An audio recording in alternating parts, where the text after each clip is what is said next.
Magandang hapon po mga kalingap, mga ate, mga kuya, mga ka-OFW, mga ka-Tekram dyan at syempre mga ka-EDPAUNians. Yan, meron po tayong ambush interview ngayon. Tara, let's! Yan, magandang hapon sa iyo, Pao. Kamusta na? Magandang hapon po. Yan, kamusta na ang school? Wala pa po, next week po. Next week pa? Agoy, ginuho ko. Ano ginagawa mo habang ano? Ngayon po nagbabasa lang akong Bible. Yan po, si Pao, ano po, pagka po nasa bahay lang siya, yan, ano yung binabasa mo? Nasa anong verse ka na ba? Nasa Psalms po ako. Nasa Psalms siya. Yan, yan po yung gawa ni Pao, pagka po nasa bahay siya. Yan, imbis na maglakwatsa siya, imbis na pumunta siya kung saan-saan, inuubos niya yung oras niya sa pagbabasa ng Bible. Di po ba? So, ayan, kamusta naman yung lab team? Okay naman po. Yan. So, ano ba ini-expect nila dito sa lab team? Ay, ano ba?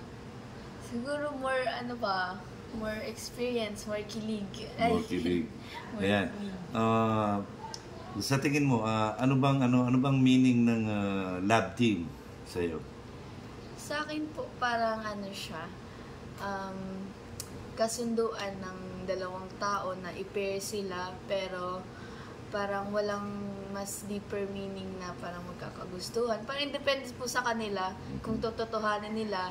Pero yung word na love team po kasi parang pagsatatandem lang sila pero walang walang emotions involved. Okay. So, Serye. serye lang. So, ibig sabihin, even though it's not all scripted, but for entertainment only, kahit na yung mga batuhan nyo ng mga adlib nyo ay yung mga bigayan nyo ng mga hugot ay, di ba? Yan. Yun nyo lang. Yung kahit freestyle yung ginagawa nyo na yun, kahit hindi scripted yun, just for the entertainment ng mga supporters, sponsors, and viewers. Di ba?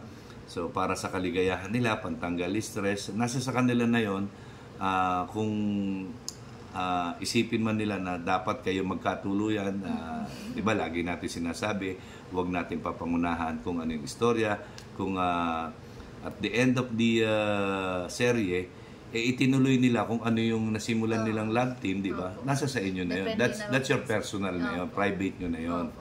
Di ba? So, ayan na, anong mga pwede mong ma-share sa amin regarding sa experience mo sa pagkakaroon ng lab team sa Kalingap serye?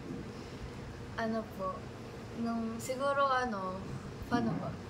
Masaya pero para nakakakaba, ganun. Kasi, Bakit nakakakaba? First time ko po kasi yung ganyan, tapos di ko rin po in-expect na may mabubuong love team sa amin ni Edwin. Tapos parang unexpected din po na parang hahanap-hanapin ng mga tao, tapos maraming ma-support kasi parang never ko pong na-imagine na napapasok ako sa ganyan. At saka parang hindi natin expected na merong mag-aabang ng mga vlogs para sa inyo, di ba? Parang yung nangyari sa inyo ay parang trial and error, di ba, no? Opo. So, kaya lang, sabi nga, yan, meron kayong chemistry, meron kayong rapport dahil nga sa magaling kang magdala kay Edwin, although si Edwin serious type of person, pero kaya mo siyang dalhin, di ba? Na mo siya, nasuportahan mo siya. At saka ito yung kagandahan kasi dito sa lab team ninyo, kumbaga ba si Edwin is isa sa beneficiary ng Kalingap, sinuportahan mo, malaking tulong ka para kay Edwin, di ba, sa kanyang pag-aaral. So ang purpose natin dito is to give entertainment sa mga viewers, and then at the same time charity doon sa beneficiary. So alam naman ng lahat na ang beneficiary natin dito ay si Edwin, di ba? So kung marami mga mahumaling sa inyong tandem, malaking tulong yan at malaking pagbabago sa buhay nila Edwin ng Kambal, di ba, no? Sa tingin mo, yung pagtatandem ninyong dalawa ay makakaahon ba kila Edwin yan sa kanilang pamumuhay ngayon? Opo, nakikita naman na po natin yung resulta ngayon po. Na marami pong na-sponsor sa kanila. Tapos isa pa po si Kuya Rab na nagtutulong para makapag-aral sila. Compared po nung sa Davao sila na imbis na mag-aral, nagtatrabaho sila. Ngayon po nakikita na natin na nakakatulong po talaga makaahon para sa kanila, sa family nila yung nangyayaring love team ngayon. Oo nga, no? Nakakaipon pa sila. Mm. So, kaya lang talagang hindi natin maalis sa kanila yung pagiging masipag nila pagdating sa farming, di ba? Talagang hindi nila nakakalimutan ng farming. Parang hindi sila mapakali sa isang araw na hindi sila nakakabungkal ng lupa, di ba? So naobserbahan natin yun sa mga vlog sa inyo ni Kalinga Prab, di ba? Naabutan yun, nandoon naggagamas, naglilinis ng mga saging, di ba? Pagkatapos paminsan kasama ni Ate Edna sa farm, di ba? Sa mga saluya, sa lakatan ng mga saging, di ba? So kumbaga ba, sa ganung paraan, hindi lang ikaw ang nakakasuporta sa kanya, buong family ninyo, di ba? So dapat ang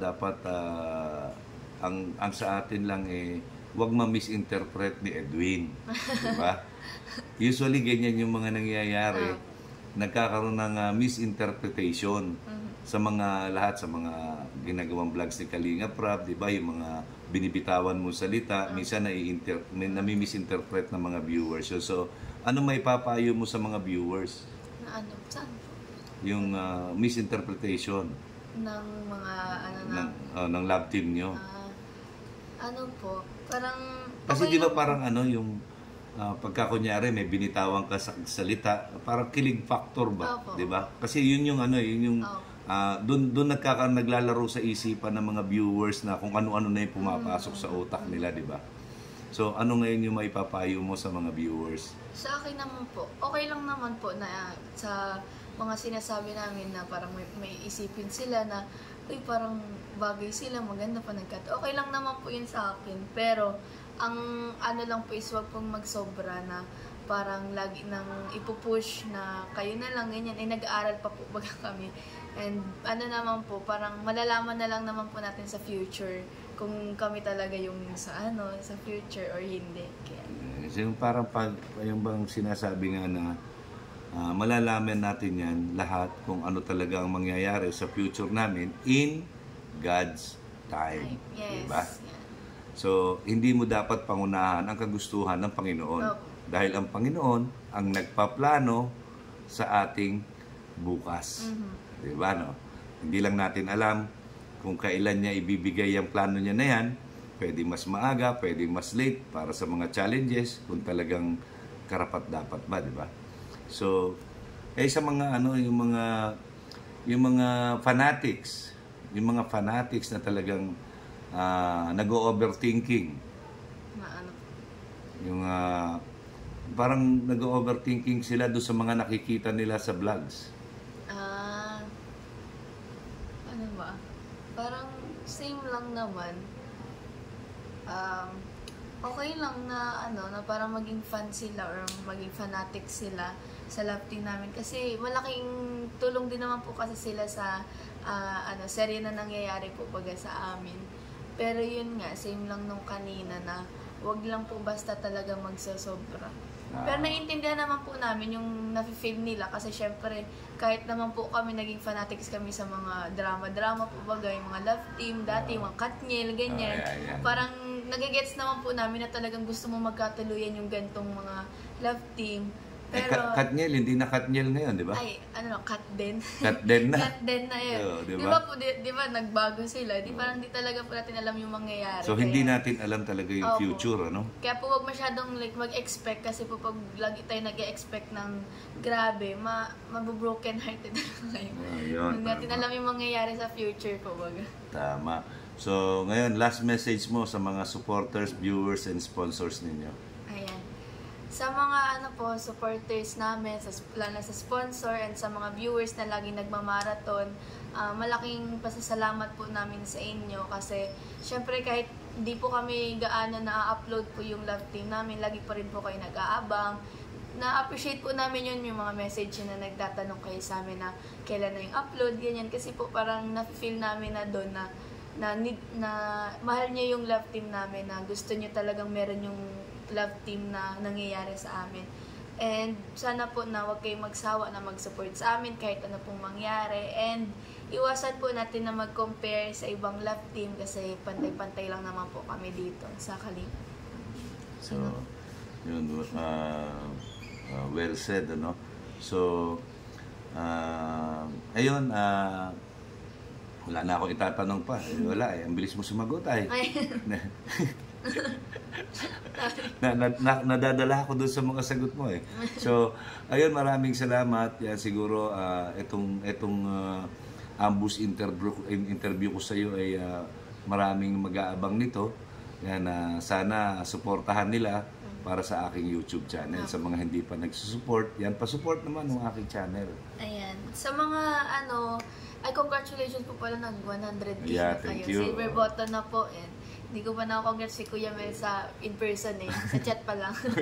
So yun, sa mga di pa po nagsusupport kay Kuya Mel, ayan, support po natin siya kasi sa sa channel niya po makikita rin naman natin yung charity na andyan din po yung ng Kalingap, yung team ng Kalingap na pagtulong. Supportan po natin si Kuya Mel para mas marami po siyang matulungan at syempre para mas makasama pa po natin siya sa ating Kalingap family. Yan. Maraming salamat, Pau. So, ayun, thank you very much ulit.